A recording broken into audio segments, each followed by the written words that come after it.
অধিকাংশ হাজবেন্ড মারা যায় স্ত্রীর প্রেসারে হার্ট অ্যাটাক করে, ঠিক কিনা?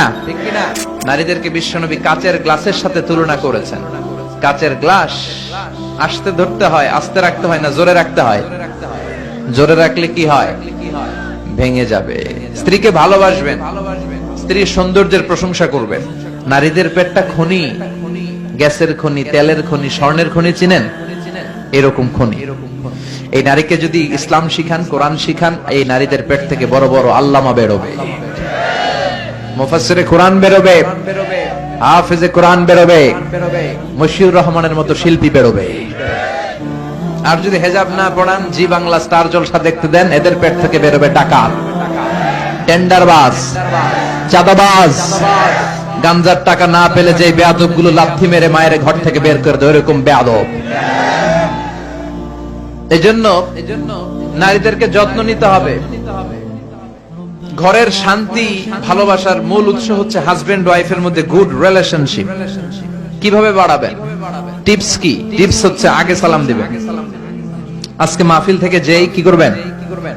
আগে সালাম দিবেন। পারবেন না? ইনশাআল্লাহ আওয়াজ কমে গেছে। আই কিল্লাই দিও, হেতি নারে দিব।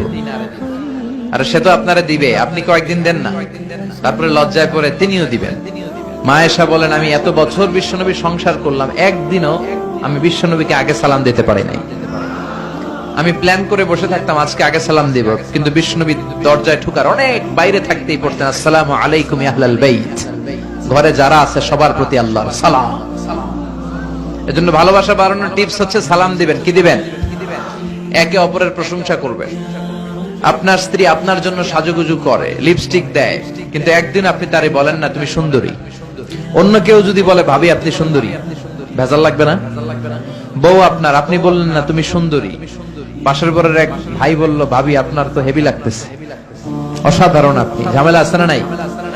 আপনি বললেন না সুন্দরী, আপনার ছোট ভাই বলে ভাবি তুমি সুন্দরী, ভেজাল আছে না নাই? এজন্য তাদেরকে ভালোবাসবেন, বলবেন তুমি সুন্দরী, তুমি সুস্নিগ্ধা, তুমি রূপবতী, তুমি গুণবতী, তুমি সুহাসিনী, তুমি সুকেশিনী, তুমি সুভাসিনী, তুমি অসূর্যম পশ্যা, মেঘ কালো কেশ, কাজল কালো চুল, হরিণের মতো টাগর টাগর দুটি তোমার চোখ। বলবেন না? বলবেন না? পোলাপাইনরা কয় ইনশাআল্লাহ, বিয়েই করে না এখনই কয় ইনশাআল্লাহ। তো স্ত্রীর প্রশংসা করবেন। আর আমার মাইকের আওয়াজ যেই বোনদের মায়েদের কানে যায়, আপনারাও নাশুকরি করবেন না, আপনার হাজবেন্ডের ক্যাপাসিটি অনুযায়ী সন্তুষ্ট থাকবেন, ঠিক কিনা?